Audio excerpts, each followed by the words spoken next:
بسم الله الرحمن الرحيم وصلى الله على محمد وعلى آله الطيبين الطاهرين الذين أذهب الله عنهم الرجس وطهرهم تطهيرا اللهم صل على محمد وآل محمد ولعنة الدائمة الباقية على أعدائهم ومنكر فضائلهم وغاصب حقوقهم أجمعين من يوم عداوتهم إلى قيام يوم الدين أما بعد عباد الله أوصيكم ونفسي بتقوى الله فإن التقوى خير الزاد وبحر المعاد وتنفع يوم لا ينفع فيه مال ولا بنون إلا من أتى الله بقلب سليم وصلى الله على محمد وعلى آله الطيبين الطاهرين اللهم صل على محمد وآل محمد আমার সুপ্রিয় দর্শক ও শ্রোতাবৃন্দ আসসালামু আলাইকুম ওয়া রাহমাতুল্লাহি ওয়া বারাকাতুহু। আপনাদের সকলকে আন্তরিক সালাম ও শুভেচ্ছা জানিয়ে আজকের অনুষ্ঠান ইসলাম ইন বাংলায় আপনাদেরকে স্বাগতম জানাই। আশা করি আপনারা যে যেখানে আছেন ভালো আছেন, কুশল ও মঙ্গলে আছেন, সুখে থাকুন, শান্তিতে থাকুন, সমস্ত প্রকারের দুঃখ কষ্ট থেকে মুক্তিতে থাকুন। আল্লাহ রাব্বুল আলামিনের কাছে এই কামনা করি। যারা অসুস্থ আল্লাহ তাদেরকে সুস্থতা দান করুন, যারা ঋণে ভুগছে আল্লাহ তাদেরকে ঋণ মুক্তি করুন। ওইরূপ যাদের জীবনে কোনো প্রকারের অভাব বা অশান্তি আছে আল্লাহ রাব্বুল আলামিন তাদের সকলের জীবনে সুখ শান্তি দান করুন ও সকলের মনোকামনা আশাকে পূরণ করুন। আমাদের সকলকে সৎ পথে চলার, অসৎ পথ থেকে দূরে থাকার এবং এক অপরকে সৎ উপদেশ দেওয়ার তৌফিক দান করুন। আমরা যেন সত্য বা হক জিনিসকে জেনে শুনে মেনে তার উপরে আমল করে সেটা অন্যদের সামনে তুলে ধরতে পারি বা সকলের কাছে পৌঁছে দিতে পারি। আল্লাহ রাব্বুল আলামিন আমাদেরকে সেই মনোবল ও নেক তৌফিক দান করুন। আমিন ইয়া রাব্বাল আলামিন। এই দোয়ার সঙ্গে আজকের পর্ব শুরু করতে চলেছি। আজ পবিত্র রমজান মাসের 28 তারিখ। সুতরাং সর্বপ্রথম আজকের দিনের দোয়া পড়ব ও তার তর্জমা করব। তারপরে আজকের রাত্রির নামাজ সম্পর্কে বলবো, কত রেকাত নামাজ কিভাবে পড়তে হবে। তারপরে আজকের দিনের ইসলামিক ইভেন্টস বা শরিয়াতে কিছু মাসলা মাসাইল আপনাদের সামনে তুলে ধরার চেষ্টা করব। তো আসুন আজকের দোয়া পড়ি ও তার ব্যাখ্যা করি। বিসমিল্লাহির রহমানির রহিম। اللهم وفر حظي فيه من النوافل وأكرمني فيه بإحضار المسائل وقرب فيه وسيلتي إليك من بين الوسائل يا من لا يشغله إله الملحين اللهم صل على محمد وآل محمد। হে আমার প্রতিপালক আল্লাহ রাব্বুল আলামিন, আজ আমার নসিবে বেশি থেকে বেশি নফল আদায় করার বা সুন্নত আমাল আদায় করার তৌফিক দান করুন।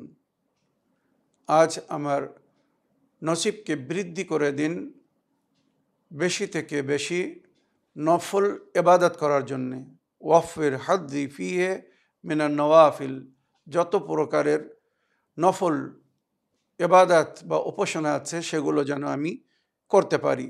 ওয়া আকরিমনি ফিহে বে ইহদারিল মাসাইল, আর আমাকে তৌফিক দান করুন আমি যেন সমস্ত প্রকারের মাসলা মাসাইল যেগুলো জানার বা জানানোর প্রয়োজন আমি যেন জানতে পারি বা অন্যদেরকে জানাতে পারি। আজকের দিনের দোয়ায় বিশেষ করে এটা উল্লেখ হয়েছে, শরীয়তের মাসলা মাসাইল নিজেরা জানুন এবং অন্যদেরকে জানান, নিজেরা শিখুন, অন্যদেরকে শেখান। তো এই দোয়া যেটা আমরা আল্লাহর কাছে করছি এটা প্র্যাকটিক্যাল করতে হবে যে আল্লাহ আমাকে তৌফিক দান করুন আমি যেন বেশি থেকে বেশি মাসলা মাসাইল হাজির করতে পারি, নিজে শিখতে পারি, অন্যদেরকে শেখাতে পারি। ইনশাআল্লাহ আজকের দোয়ার শেষে আমিও আপনাদেরকে কিছু বিশেষ মাসলা মাসাইল ফিতরা বা যাকাত সম্পর্কে বলবো। আল্লাহ আমাকে তৌফিক দান করুন। আকরিমনি ফিহে বিইহদারিল মাসাইল, আমি যেন সমস্ত প্রকারের প্রয়োজনীয় মাসলা মাসাইল জানতে পারি এবং অন্যদেরকে জানাতে পারি। ওয়াকাররিব ফিহে ওয়াসিলাতি ইলাইকা মিন বাইনাল ওয়াসাইল, আর আপনার নিকটতম হওয়ার জন্যে যে ওসিলার প্রয়োজন আছে, আল্লাহ বহু ওসিলা করেছেন আমাদেরকে নিজের নিকটতম করার জন্যে। যেমন নামাজ একটি সুন্দর ওসিলা, রোজা একটি সুন্দর ওসিলা, হজ একটি সুন্দর ওসিলা, এই যে যাকাত খুমুস আমরা দিচ্ছি এগুলো সব ওসিলা আল্লাহর নিকটতম হওয়ার জন্যে। তাই আমরা যখন এই সমস্ত ইবাদত করি তো আমরা কি বলি? কুরবাতান ইলাল্লাহ, মানে আমি এই নামাজ পড়ছি আল্লাহর নিকটতম হওয়ার জন্যে, আমি এই রোজা রাখছি আল্লাহর নিকটতম হওয়ার জন্যে, এই মানাসিকে হজ আদায় করছি আল্লাহর নিকটতম হওয়ার জন্যে, বা এই যে যাকাত খুমুস দিচ্ছি এর মাধ্যমে আল্লাহর খুশি পাওয়ার জন্যে, আল্লাহকে রাজি করার জন্যে, আল্লাহকে সন্তুষ্ট করার জন্যে। মনে রাখবেন, তো আমরা যত নেকি করি আল্লাহর নিকটতম হওয়ার জন্যে। তাই আল্লাহ রব্বুল আলামিন এই সমস্ত নেকিকে তার নিকটতম হওয়ার ওসিলা করেছেন। আর এই সমস্ত ওসিলার মধ্যে মনে রাখবেন যেটা নবী বলেছেন, লা তুকবাল আমালুল উম্মাহ ইল্লা বিওলায়াতুনা আহলুল বাইত, উম্মতের কোনো আমাল কবুল হবে না আহলে বাইতের ওলায়াত ছাড়া। মানে আহলে বাইতকে ওসিলা করে যদি নেকি করা হয় তো সেই নেকি কবুল হবে, আর আহলে বাইতকে যদি ওসিলা না করা হয় তো সে নেকি কবুল হবে না। কোরআন বলছে ওয়াবতাগু ইলাইহিল ওসিলা, আল্লাহর নিকটতম হওয়ার জন্যে, আল্লাহর দরবারে পৌঁছানোর জন্যে, বা নিজের আমালকে নেকিকে আল্লাহর দরবারে পৌঁছানোর জন্যে ওসিলা ধরো। তো ওই ওসিলা হচ্ছেন পঞ্জতনে পাক, 12 ইমাম 14 মাসুমিন আলাইহিসসালাম, যাদেরকে আহলে বাইত বলা হয়েছে। লা তুকবাল আমালুল উম্মাহ ইল্লা বিওলায়াতুনা আহলুল বাইত, আমার উম্মতের কোনো আমাল কবুল হবে না আমার আহলে বাইতের ওলায়াত ছাড়া। তো আল্লাহ আমাদেরকে তৌফিক দান করুন, আমরা যেন আহলে বাইতকে ওসিলা করে, পঞ্জতনে পাক 12 ইমাম 14 মাসুমিন আলাইহিসসালামকে ওসিলা করে আল্লাহর নিকটতম হতে পারি। ইয়া মান লা ইয়াশগুলহু ইলাহুল মুলিহিন, হে প্রতিপালক যাকে দুয়াকারী ফরিয়াদকারীদের ফরিয়াদ বা দোয়া করনে ওয়ালাদের দোয়া বিরক্ত করে না, ডিস্টার্ব করে না। একসঙ্গে একই সময় কত হাজার হাজার লক্ষ লক্ষ লোক দোয়া করছে, চিন্তা করুন। একই সময় দুনিয়ায় হাজার হাজার না, লক্ষ লক্ষ না, কোটি কোটি লোক দোয়া করছে, আর আল্লাহ রাব্বুল আলামিন সকলের দোয়াকে শুনছেন। কারোর আওয়াজ আল্লাহকে ডিস্টার্ব করছে না, বিরক্ত করছে না। আল্লাহ আমার কথাকে শুনছেন আর অন্যর কথাকে শুনছেন না বা শুনতে পারছেন না, এমন কখনো না। আল্লাহ রাব্বুল আলামিন সকলের আওয়াজ একই সঙ্গে সুন্দরভাবে শুনছেন, আর তাদের ডাকে সাড়াও দিচ্ছেন, তাদের দোয়াকে কবুল করছেন। এই হচ্ছেন আমাদের প্রতিপালক। আল্লাহ রাব্বুল আলামিন আমাদের সকলের পক্ষে আজকের দোয়াকে কবুল করুন। আজ রাত 29 রমজানের রাত, 28 রমজানের দিনগত রাত, 29 রমজানের রাত। সুতরাং আজকের রাত্রে 2 রাকাত নামাজ পড়তে বলা হয়েছে।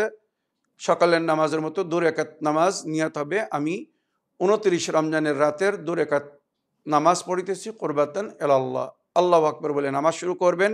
প্রতি রাকাতে সূরা আল-হামদ একবার আর সূরা তাওহীদ 20 বার পড়তে হবে। মনে রাখবেন, প্রতি রাকাতে একবার সূরা আল-হামদ আর 20 বার সূরা তাওহীদ, কুল হুয়াল্লাহু আহাদ 20 বার পড়তে হবে।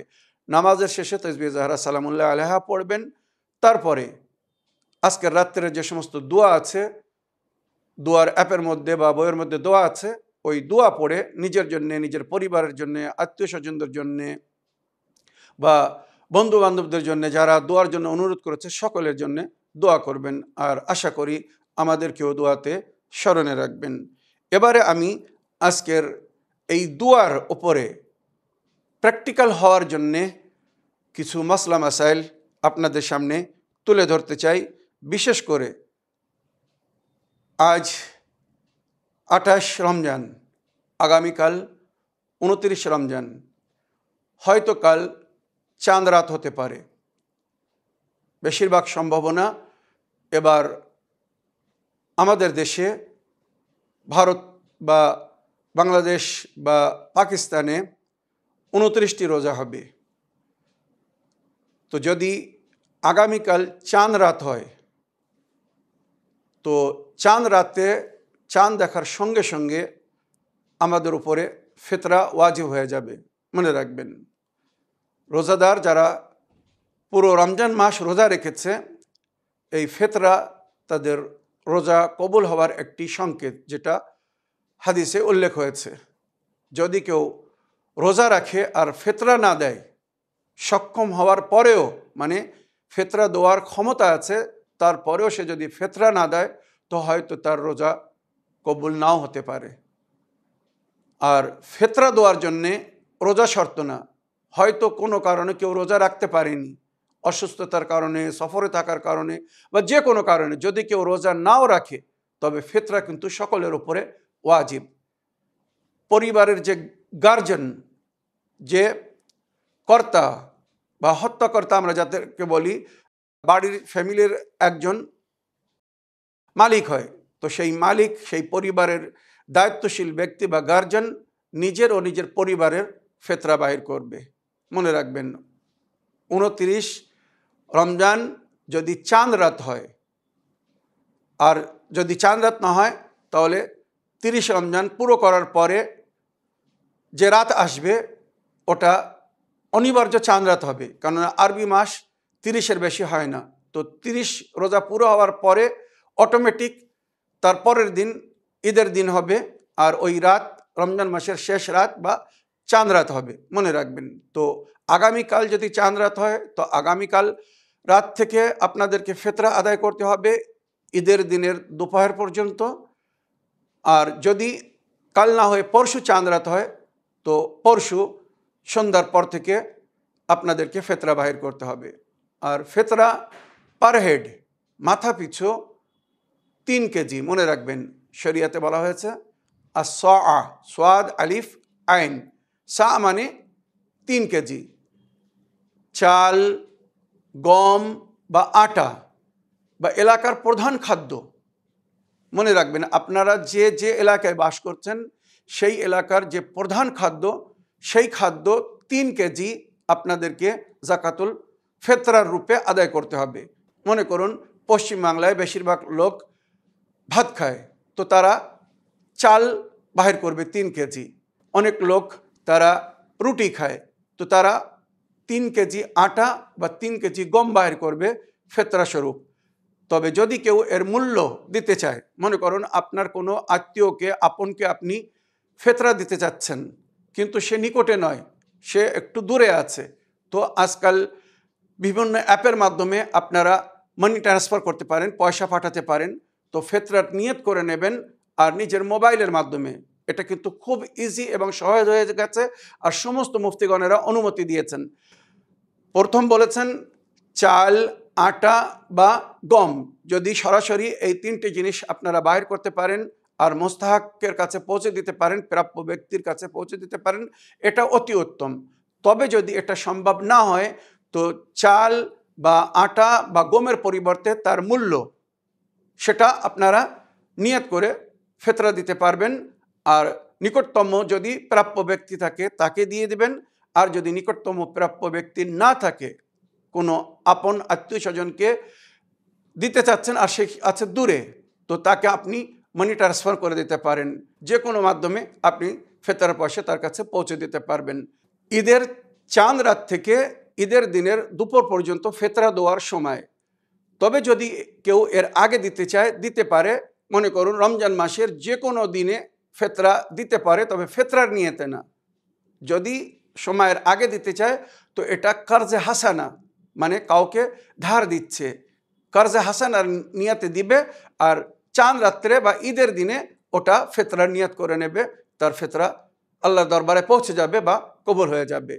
এবারে ফিতরা কাদের কাদেরকে দেওয়া যাবে, তো এটা সূরা তওবা আয়াত নম্বর 60-এর মধ্যে উল্লেখ হয়েছে, ইন্নামাস সাদাকাতু লিল ফুকারা ওয়াল মাসাকিন ওয়াল আমিলিন আলাইহা ওয়াল মুআল্লাফাতি কুলুবুহুম ওয়া ফির রিকাবি ওয়াল গারিমিনা ওয়া ফি সাবিলিল্লাহি ওয়া ইবনাস সাবিল ফরিদাতান মিনাল্লাহি ওয়াল্লাহু আলিমুন হাকিম। মনে রাখবেন, যাকাতুল ফিতরা এটা ওয়াজিব, এটা সুন্নত না, নফল বা মুস্তাহাব না যে ছেড়ে দিলেও চলবে, না, এটা ফরজ। কোরআন কি বলছে? সাদাকাত মানে যাকাত বা ফিতরাকে সাদাকা বলা হয়।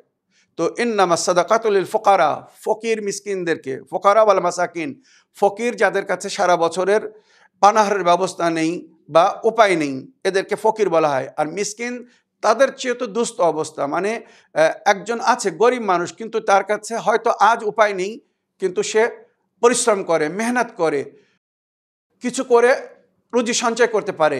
আর মাসাকিন বলা হয়েছে যাদের কাছে বর্তমান নেই আর কোনো উপায়ও নেই, তো এদের অবস্থা আরও দুস্থ।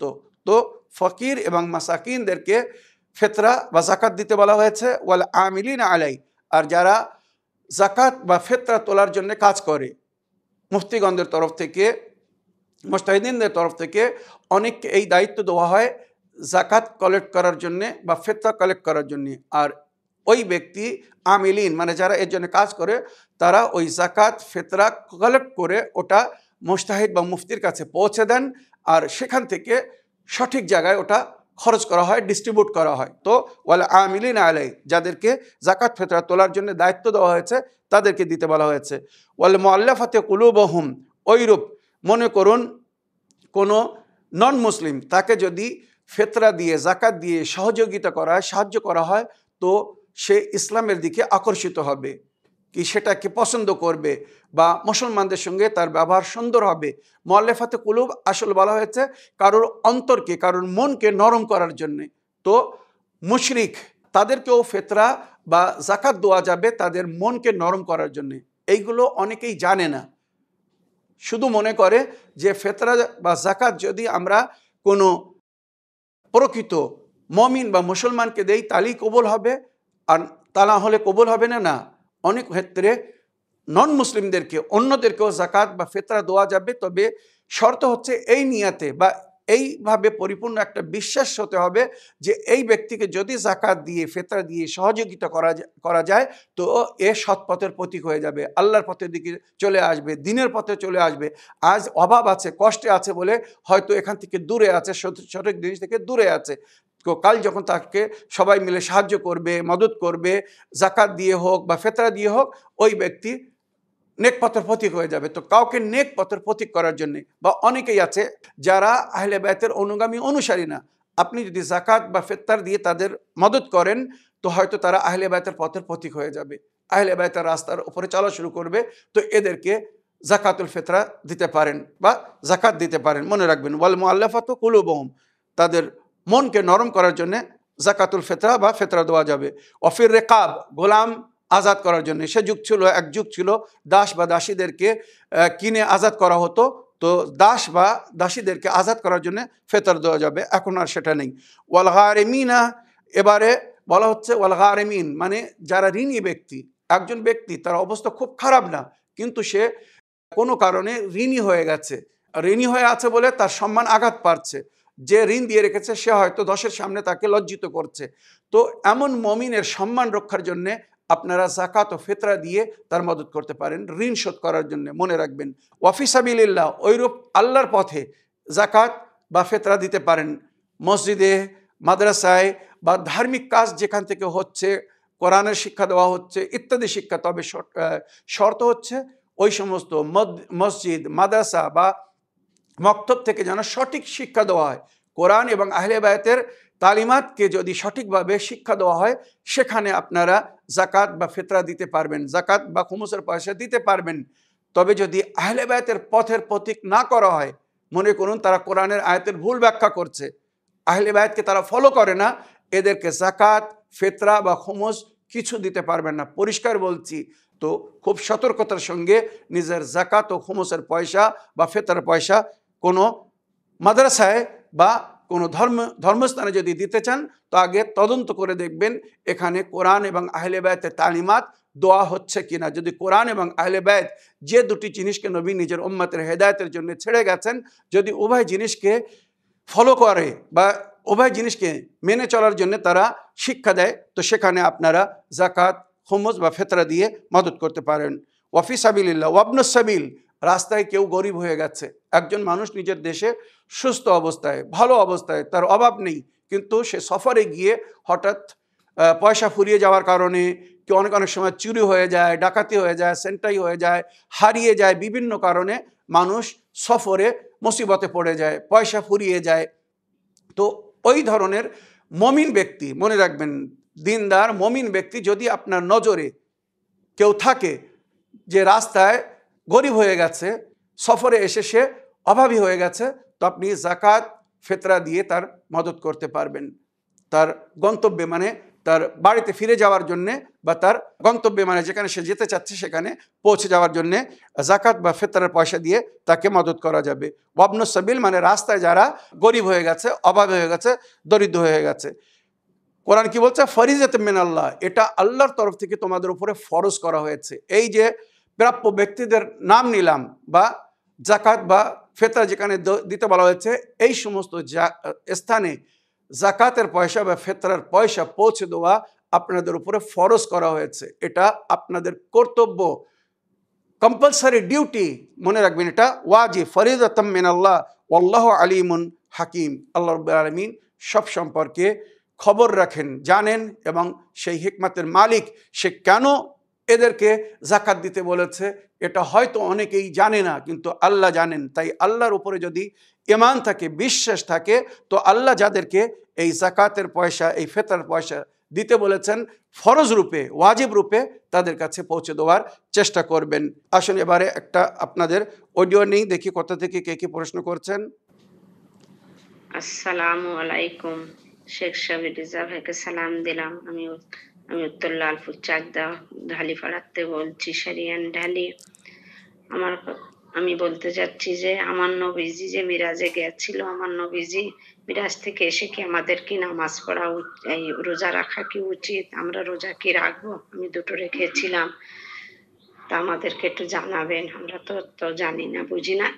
তোমার জন্য তো এত কিছু আমরা জানতে পেরেছি, বুঝতে পেরেছি সবকিছু। আমরা অনেক অন্ধকারে ছিলাম, ইসলামের দিক দিয়ে বহুত ঘাটতিতে ছিলাম। মহব্বতের সঙ্গে তুমি যে বলছো এই কথাগুলো, আমাদের শুনে খুব শান্তি লাগছে। রব্বুল আলামিন শেখ সাবির রেজা ভাইজানের ফ্যামিলিদেরকে সবাই যেন সুস্থতা দান করে রব্বুল আলামিন, এই কামনা করি, দোয়াই করি।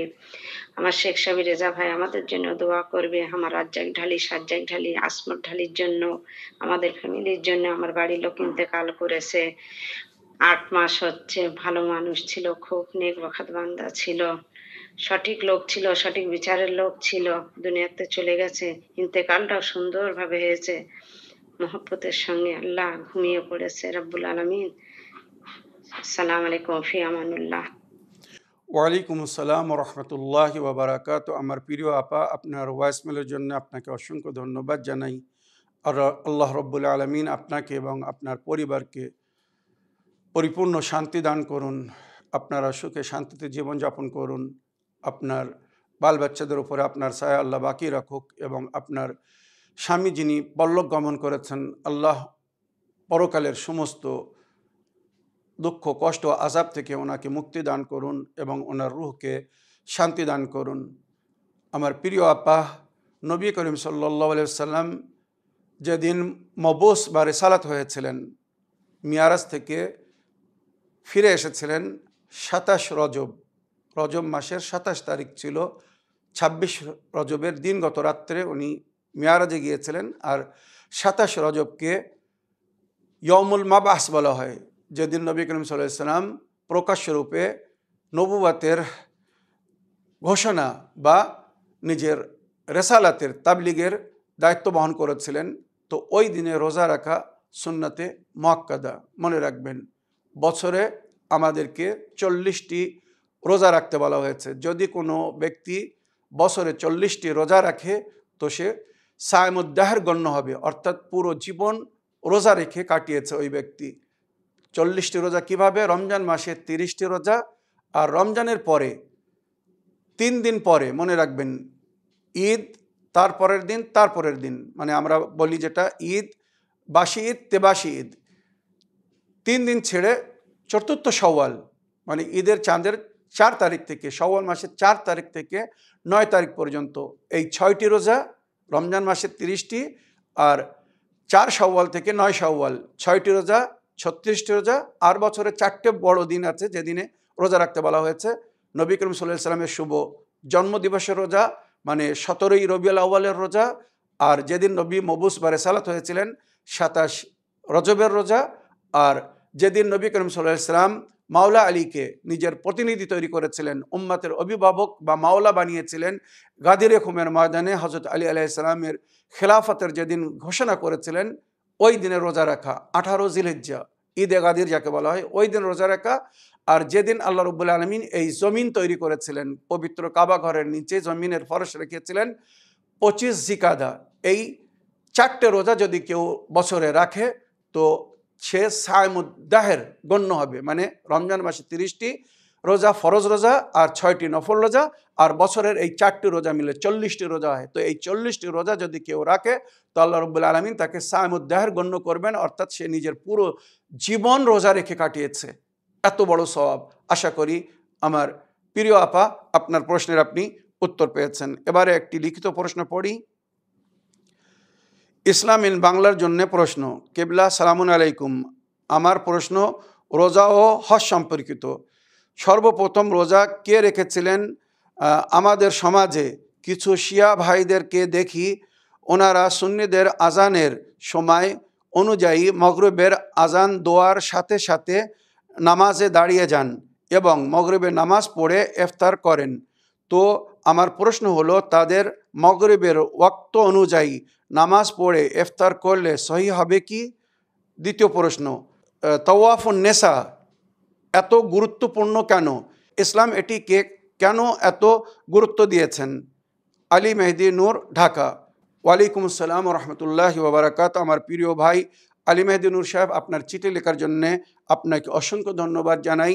আপনি জানতে চেয়েছেন সর্বপ্রথম রোজা কে রেখেছিলেন। সর্বপ্রথম রোজা হজরতে আদম নবী আলাইহিস সালাম রেখেছিলেন, যেটা ইতিহাসে লেখা হয়েছে।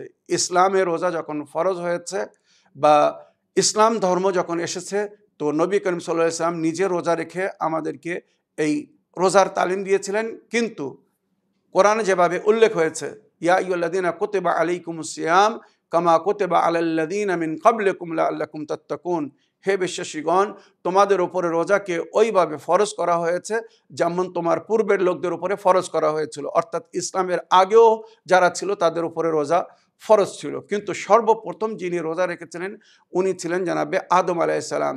জান্নাতে এক গাছের ফল খাওয়া মানা ছিল, কিন্তু শয়তান ষড়যন্ত্র করে ওনার স্ত্রী জানাবে হাওয়ার মাধ্যমে সেই ফল ওনাকে খাওয়িয়েছিল, যার কারণে উনি জান্নাত থেকে এই জমিনে এসেছিলেন, বা ওনাকে জান্নাত থেকে এই জমিনে পাঠিয়ে দেওয়া হয়েছিল।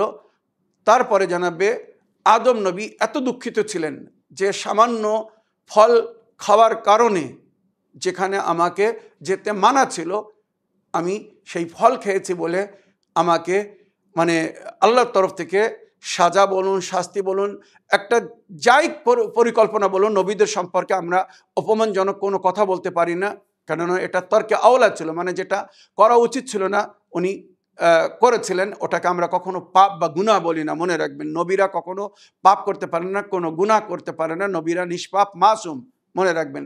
তো জানাবে আদমকে যখন জমিনের উপরে নামিয়ে দেওয়া হলো, তো উনি বড় দুঃখিত ছিলেন। তাই রওয়ায়াতে যেটা উল্লেখ হয়েছে, উনি 40 দিন লাগাতার রোজা দেখেছিলেন। মানে দিনের বেলা কিছু পানাহার করতেন না, রাতের বেলা অন্ধকারে উনি সামান্য কিছু খেয়ে বেঁচে থাকার জন্যে গাছের ফল বা ইত্যাদি খেয়ে, সে সময় রান্না খাওয়ার কোনো ব্যবস্থা ছিল না, তো উনি গাছের ফল খেয়ে ইত্যাদি খেয়ে, মানে নদীর পানি পান করে, ঝর্ণার পানি পান করে বা ফল খেয়ে উনি বেঁচে থাকতেন। তো 40 দিন নাকি উনি রোজা রেখেছিলেন কন্টিনিউয়াসলি, 40 দিন। তাই আমাদের গুরুজনরা বা আরেফিনরা বলেছেন, যদি কোনো ব্যক্তি কোনো মহাপাপ করে ফেলে, বড় পাপ গুনাহে কাবিরা, তো গুনাহে কাবিরার বকশিসের মানে ক্ষমা পাবার একটাই রাস্তা, জনাবে আদম যেমন 40 দিন লাগাতার রোজা রেখেছিলেন, তারপরে আল্লাহর কাছে পঞ্জতনে পাকের ওসিলা দিয়ে দোয়া করেছিলেন, তা আল্লাহ ওনার দোয়াকে কবুল করেছিলেন বা ওনার তওবাকে কবুল করেছিলেন।